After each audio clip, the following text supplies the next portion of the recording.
Solusinya tadi harus terbarukan. Siapa? Di satu sisi harta kita di dalam perut bumi semakin menipis.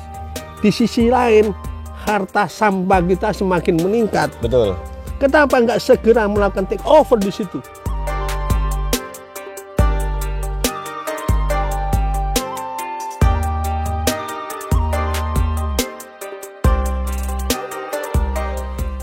Ya, sahabat Media Kampung, saat ini saya bersama Bapak Rahmat Herlambang. Beliau adalah seorang pendidik di sebuah lembaga pendidikan di Banyuwangi.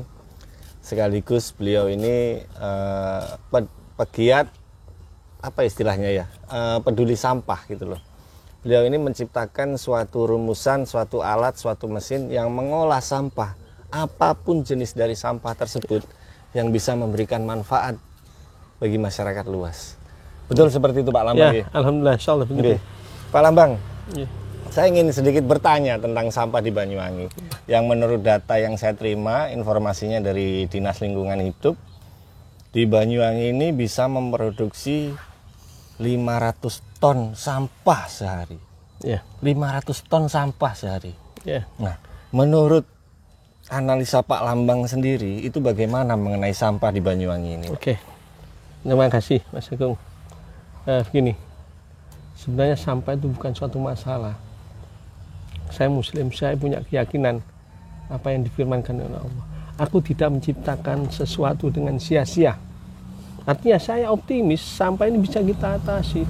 Apalagi dalam firman yang lain Allah berkata, aku tidak menguji suatu kaum di luar batas kemampuannya.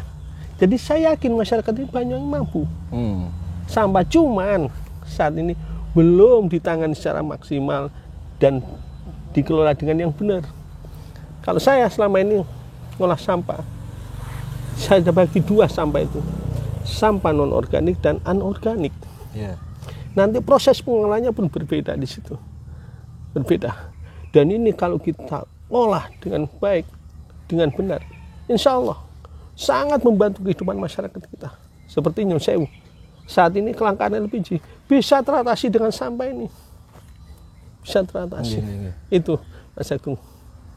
Gitu ya. Iya. Berarti di Banyuwangi ini berarti menurut jenengan masih belum optimal pengelolaan sampah di Banyuwangi ini? Ya, belum optimal. Jauh dari kata optimal. Saya perhatikan dulu di Tegalwero, teman-teman ngajak diskusi, termasuk salah satu teman DLA sempat diskusi. Saya katakan pada mereka, nggak tahan lama kalau caranya seperti ini. Kenapa? Salah penanganannya nggak seperti ini. Kemudian akhirnya terbukti, diprotes oleh warga sekitar, pindah ke Wongsorejo. Wongsorejo pun protes. Yeah. Masyarakat mana sih yang mau dijadikan tempat sampah? Sahabat Media Kampung, memang selama ini yang terjadi di Banyuwangi tentang sampah itu adalah polemik yang tidak berkesudahan mengenai TPA, tempat pembuangan sampah. Yeah. Dan di Banyuwangi ini sudah beberapa kali pindah tempat lokasi pembuangan sampah karena dampak dari protesnya warga akibat bau yang dikeluarkan dari sampah tersebut. Jadi Pak Lambang, kira-kira nggih? Yeah. Ya, kita berpikir di luar kemampuan Pak Lambang berpikir lah. Memang sampah itu kan sesuatu yang kotor nih. Yeah. Sesuatu yang bisa menimbulkan penyakit, sesuatu yang bisa menimbulkan ketidaknyamanan bagi masyarakat. Terus kalau menurut Pak Lambang, itu bagaimana supaya sampah ini bisa memberikan manfaat bagi masyarakat? Oke. Juga bagaimana juga supaya sampah ini tidak menimbulkan sesuatu yang tidak nyaman di lingkungan masyarakat. Supaya sampah juga tidak menimbulkan penyakit, berbagai macam penyakit di masyarakat. Oke. Menurut saya begini, langkah awal kita edukasi masyarakat itu. Edukasi apa? Kita pilah, suruh mereka memilah antara sampah organik dan anorganik, supaya lebih mudah memprosesnya nanti kita. Yang pertama itu. Yang kedua, kita edukasi masyarakat ini bahwa sampah ini bisa kita olah menjadi sesuatu yang punya nilai ekonomis, yang nanti ya bisa membantu pendapatan dari setiap rumah tangga. Kalau sudah ada income tambahan, bisa meringankan, membantu si bapak sebagai tulang punggung ini untuk bantu biaya sekolah dan sebagainya. Contohnya begini, saya ambil satu saja contoh sementara. Sampah organik kita hancurkan, kita jadikan bubur. Pengolahan yang pertama bisa kita manfaatkan menjadi pakan untuk maggot. Sedangkan maggot ini bisa kita jadikan budidaya yang punya nilai tinggi. Bahkan ini sudah ekspor maggot kita ini. Hanya Banyuwangi yang terlambat. Daerah yang lain seperti Surabaya, Bogor, waktu saya ke sana, mereka sudah ekspor. Mereka disupport oleh pemerintah. Supportnya ini sementara belum maksimal, terutama kepada petani-petani maggot. Banyak sebenarnya petani maggot di Banyuwangi, cuman terkendali pasar. Apa pasarnya? Pasar naik turun. Kenapa bisa naik turun? Karena kurang edukasi dari dinas terkait kepada peternak-peternak, petani-petani yang lain. Yang kedua, mereka petani maggot ini belum punya mesin pengering. Padahal kalau punya satu mesin pengering yang kapasitas cukup besar, kalau seandainya terjadi panen melimpah, kita proses kering. Ini lebih tahan lama dan bisa kita ekspor. Ekspor itu harus maggot kering, nggak bisa maggot fresh. Nah, ini butuh alat. Ya ini kurang peka atau kurang gimana ya perhatian pemerintah terhadap petani maggot. Kalau seandainya itu ada, selesai. Satu petani maggot misalnya dia mampu produksi 1 ton, misalkan 1 ton. Padahal 1 kilo maggot butuh 4 kilo pakan sampah. Artinya satu petani maggot yang produksi 1 ton bisa menyerap sampah organik 4 ton lebih. Kalau satu petani, padahal di anggota saya di Maggot Berkah maupun di PMB itu ada sekitar 30 anggota. Belum di kelompok-kelompok petani yang lain.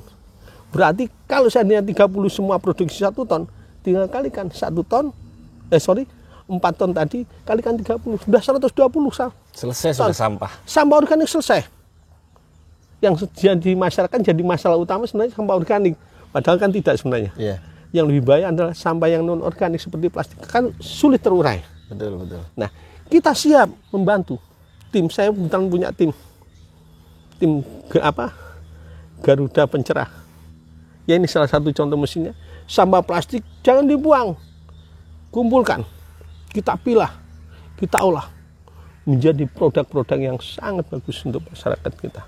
Itu diantaranya nanti bisa kita bikin jadi solar, bisa jadi pertalite, minyak tanah dan sebagainya, bahkan sampai menjadi stempet.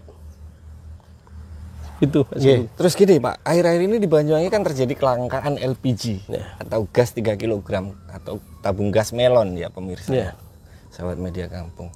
Kira-kira sampah tadi bisa menjadi solusi enggak atas masalah tersebut? Sangat bisa kalau kita belajar biologi dan kimia. Sampah yang membusuk itu kan ada kandungan gas metan. Gas metan ini kita ubah menjadi biogas. Misalnya kita jadikan biogas. Saya sudah kerjasama dengan teman-teman Eco Ranger ya, kebetulan sudah kerjasama dengan Eco Ranger dan Rumah Energi Jakarta. Biogas ini kemudian dimasukkan ke dalam tabung gas tekanan tinggi untuk ditampung sementara. Kemudian bisa kita injekkan ke tangki-tangki gas, tabung-tabung gas kecil itu. Bisa kita jual ke masyarakat dengan harga yang lebih murah. Karena niat kita untuk membantu masyarakat. Itu dari biogas. Belum lagi dari sampah plastik ini bisa kita olah menjadi LPG. Bisa. Kembali lagi tergantung niat kita dan kemana kita serius nggak menyelesaikan masalah ini. Itu dia Pak Herlambang. Terus pertanyaan yang menjadi pertanyaan saya, bagaimana dukungan pemerintah atau kepedulian pemerintah tentang pengelolaan sampah ini, Pak? Menurut jenengan, seperti yang jenengan bilang tadi, masyarakat harus diedukasi tentang sampah itu harus dipilah dan dikelola sebisa mungkin itu. Apa sudah dilakukan oleh pemerintah tentang hal itu? Waduh, saya takut sudon. Tapi sejauh saya mungkin mereka sudah ada niatan itu husnuzon saya. Sejauh saya mungkin itu mereka sudah lakukan. Cuman menurut saya kurang maksimal dan kurang tepat. Oke, sahabat media kampung. Ini di depan saya ada bukti bahwa dari pengelolaan sampah bisa menjadi sesuatu hal yang bermanfaat untuk masyarakat. Salah satu contoh ini. Ini bukti nyata yang dilakukan Pak Herlambang ya, atas pengelolaan sampah tersebut. Nuwun sewu ini Pak, ini jenis apa ini? Ini premium. Premium. Oktan? Oktannya di atas rata-rata oktan Pertamina. Semua produk kita ini insya Allah standar Euro 3. Standar Euro 3, luar biasa. Ya. Oke. Terus yang ini minyak tanah? Yang ini minyak tanah. Minyak tanah. Warnanya agak lebih Gelap. kuning tua, lebih gelap warnanya. Dan ini solar. Terus yang berikutnya solar. Ini kalau di Pertamina sekelas Deckline, tapi masih di atasnya itu. Di atasnya Deckline. Luar biasa. Itu. Jadi sahabat media kampung, inilah bukti nyata yang dilakukan Pak Lambang bahwa sampah itu sebenarnya di balik sampah itu ada manfaat yang luar biasa yang kalau kita mengelola secara benar, secara baik dan benar. Sahabat media kampung, luar biasa. Terus Pak Lambang, kemarin saya lihat di berita di KTT G20 atau G20 yang akan datang, itu Pertamina akan fokus membahas sumber daya energi yang terbarukan. Kira-kira sejauh apa Pertamina melakukan penelitian yang kaitannya, harusnya mereka tahu kan tentang sampah itu yang bisa bermanfaat, bisa menjadi seperti ini. Kira-kira menurut sepengetahuan jenengan, ada nggak kepedulian pemerintah lah yang diwakili oleh Pertamina untuk masuk ke hal-hal yang seperti ini? Selama ini saya belum pernah tahu, belum pernah ada yang konfirmasi dengan saya kaitannya sampah untuk diolah jadi internet ini. Ya mungkin masyarakat seperti saya ini belum berani produksi massal. Mungkin ada ketakutan di situ tentang aturan monopoli pemasaran. Selama ini kan masih ada undang-undang monopoli pasar oleh Pertamina. Nah ini menurut saya ini perlu dirubah, sudah nggak zamannya lagi ini kan sudah kontradiktif sekali ya Pak ya. Di satu sisi pemerintah memperhatikan energi yang terbarukan. Di satu sisi limbah sampah yang begitu terus semakin hari semakin menggunung. Kan kalau memang pemerintah punya pemikiran, saya yakin lah di sekitar pemerintahan itu banyak ahli-ahli yang bisa berpikir kreatif untuk bisa seperti yang Pak Lambang lakukan, Pak. Jadi menurut jenengan seperti apa? Saya kembali lagi yang sebentar saya katakan tadi, masih ada setengah hati di dalam hati mereka itu untuk mengelola secara serius. Padahal kita tahu stok cadangan minyak tanah, minyak bumi yang ada di bumi kita lambat laun menipis. Solusinya tadi harus terbarukan. Siapa? Di satu sisi harta kita di dalam perut bumi semakin menipis. Di sisi lain harta sampah kita semakin meningkat. Betul. Kenapa nggak segera melakukan take over di situ? Stop. Kata, oke, tetap ngebor minyak tanah, minyak bumi, BBM yang lainnya. Tapi untuk ekspor. Sedangkan untuk konsumsi dalam negeri, gunakan sampah. Setelah saya hitung dengan tim saya, jauh lebih murah biaya operasional. Terus kira-kira dari sampah yang diproduksi, Pak, katakan kita ambil lokal Sebanyuwangi, ketika diolah menjadi suatu sumber energi, bisa nggak mengcover kebutuhan masyarakat Sebanyuwangi itu, Pak? Dilihat dari jumlah sampah yang dilaporkan oleh pemerintah Banyuwangi sekitar berapa? 500 ton. 500 ton. 500 ton. Saya lihat datanya 33% itu sampah non organik termasuk plastik. Ya, non organik. Ikut 33%. Taruhlah saya ngitung kapan itu 150 ton. Ya, yang saya baca dari data lama 150 ton. Kalau 33% ketemu, saya bulatkan sekitar 50 ton sampah non organik. Dari sampah non organik ini yang 50 ton itu ternyata 45% itu sampah plastik. Kalau saya bikin persentase kurang lebih 23 ton sampah plastik. Kalau pakai mesin kita, mesin tim saya, dari 23 ton itu akan bisa kita olah menjadi BBM sebanyak 23.000 liter. Itu. Jadi kalau ada pertanyaan sejauh mana keserius, ini juga saya tanda tanya. Berarti setiap hari bisa memproduksi 23.000 liter minyak? Bisa, tergantung dari apa alatnya. Kalau memang mau diproduksi masyarakat, kita siap bantu pemerintah. Kita bikin alat lebih besar dengan kapasitas segitu, bisa. Alat ini yang sederhana ini bisa kerja 24 jam non-stop. Ini untuk sementara ini kapasitas 25 liter. 25 kilo akan menjadi BBM 25 liter. Jadi satu-satu. Satu banding satu ya? Ya, saya pernah dengar juga saudara kita di daerah timur sana dan sudah berjalan. Itu 2 ton menjadi 500 liter. Lalu kita tidak. Kalau 2 ton ya menjadi 2.000 liter. Insya Allah seperti itu. Luar biasa. Sahabat Media Kampung. Di balik kebusukan sampah, ternyata ini bukti nyata yang dilakukan Pak Lambang ini. Ternyata sampah itu memberikan nilai ekonomis yang luar biasa. Bisa memberikan manfaat yang luar biasa. Terus Pak Lambang, ini dari sisi pertaniannya. Kira-kira pengolahan, kan dulu ketika saya masih SD lah, jenis-jenis pupuk ada pupuk kompos dan segala macamnya. Dengan pupuk kompos itu kan salah satunya bahan yang dipakai itu sampah. Itu seberapa besar manfaat limbah sampah ini untuk kepentingan pertanian di wilayah kita? Kalau masalah pertanian berarti kita membahas pupuk organiknya. Pupuk organik. Kebetulan saya juga peternak maggot cukup lama. Mulai 2016 saya sudah produksi maggot. Dan untuk 6 bulan yang lalu kita sudah produksi tapi 1 kintal sampai 1,5 kintal. Itu sangat bagus sekali. Dari maggot itu kita menghasilkan selain maggot fresh, maggot kering, minyak maggot, kita bisa memproduksi di situ pupuk organik Kasgot.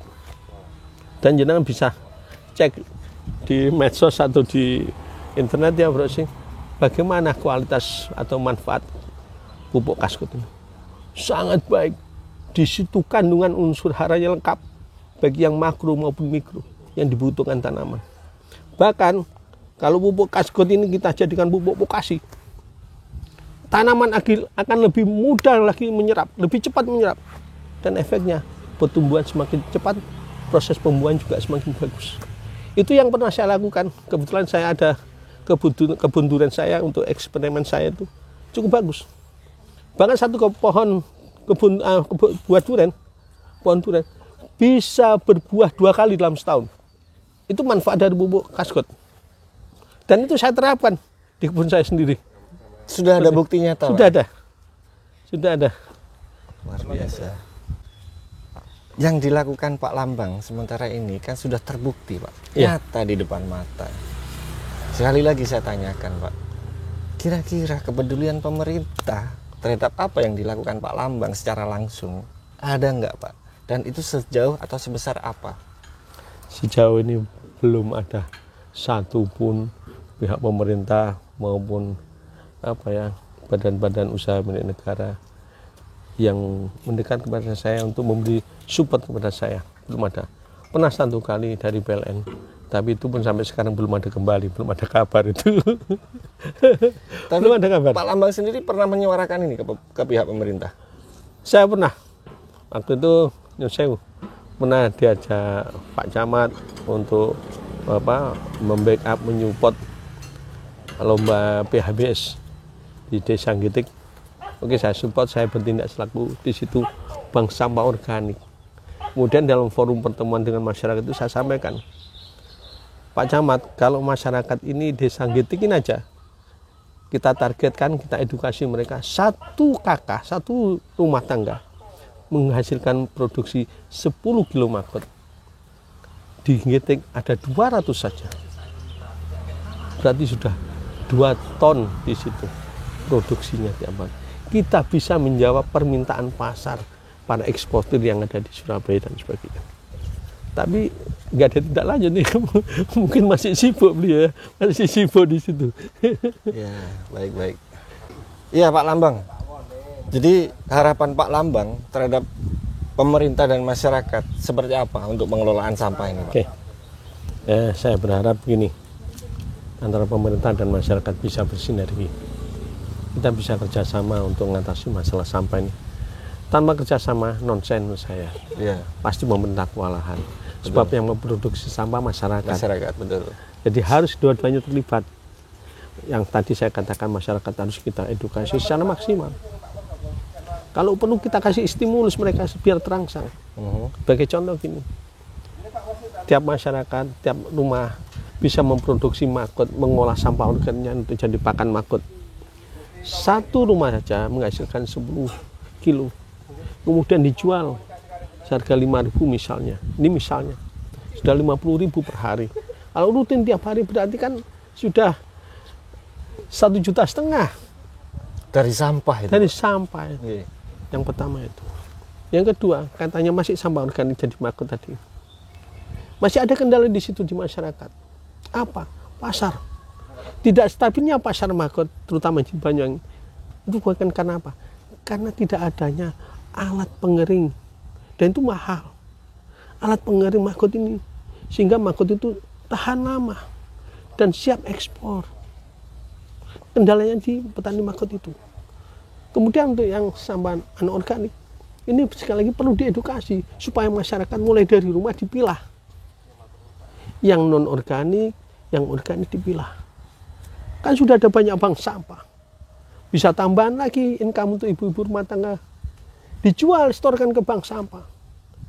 Misalnya kita jadi bank sampah, setorkan ke kita. Kita olah. Sudah win-win solution itu saling membantu. Take and give. Ibu-ibu buang sampahnya nggak bingung. Kalau biasanya buang sampah bayar per bulan. Sekarang kita buang sampah ke tempat kita beli. Saya pernah lakukan itu. Para petugas sampah itu bingung nyari, dulu buang sampah di Tegalwero, di TPA Tegalwero terlalu jauh, bawa ke tempat saya, saya beli, malah dibeli sama saya beli, bukan membayar buang sampah di sana, bayar. Betul. Ke tempat saya kasih uang, kan sudah reward itu. Buat mereka tambahan income lagi. Selama ini saya mempekerjakan yang di kandang itu 4 orang, yang di hotel-hotel ada 6 orang. Petugas kebersihan hotel itu mendapat tambahan di situ. Rata-rata 500.000 per bulan. Senang mereka. Semula membuang sampah bingung sampai ke pesisir pantai. Dengan adanya kami, mereka nggak perlu bingung. Saya ambil, saya kasih uang. Oke. Seperti itu, Mas. Oke, Pak Lambang. Menurut informasi yang jenengan sampaikan tadi, ini Pertalite yang bilangan oktanya di atas rata-rata yang diproduksi Pertamina. Harapan Pak Lambang terhadap Pertamina dan pemerintah, atau mungkin tentang regulasi yang ada di pemerintah seperti apa, Pak? Supaya bisa dari sampah itu bisa memberikan manfaat dan kita tidak lagi kebingungan tentang BBM. Oke. Harapan saya pada pemerintah maupun Pertamina, terutama ini yang kaitannya dengan pemegang pasar. Bahkan kita tidak boleh jual bebas produksi seperti ini. Harusnya ada kelonggaran lah untuk masyarakat. Tadi saya katakan, Pertamina silakan ambil yang ada di perut bumi kita, ekspor untuk kebutuhan dalam negeri, biar disupport oleh wirausahawan dalam negeri dari sampah. Toh nanti membantu penanganan sampah. Yang untung siapa? Ya negara, bukan hanya individu, tapi juga negara terlibat. Minyak cadangannya yang di perut bumi bisa diekspor dengan harga yang lebih baik, yang dalam negeri dibantu dengan olahan sampah ini. Kalau itu terjadi, indah ini, Pak. Hidup ini indah. Nggak ada, saya kira, rakyat yang di bawah garis kemiskinan. Karena apa? Semua kebutuhan teratasi oleh kita sendiri. Bukan sedikit-sedikit ekspor. Ya, padahal anak-anak bangsa kita sudah semakin hebat. Nggak perlu profesor-profesor dari luar negeri. Cukup anak bangsa mampu. Mas Teguh. Nggih. Jadi luar biasa sekali, Pak Lambang. Terima kasih waktunya dan informasinya. Lumayan detail, lumayan cukup menarik dan menggelitik hati saya. Untuk supaya nanti berharap pemerintah lebih memperhatikan kegiatan-kegiatan yang jenengan lakukan ini. Amin. Terima kasih. Baiklah, sahabat Media Kampung, itulah tadi sedikit kita pembicaraan dengan Pak Rahmat Erlambang mengenai tentang sampah. Mungkin nanti suatu waktu kita akan bahas lebih jauh lagi tentang pengelolaan sampah dan manfaatnya dari pengelolaan sampah tersebut.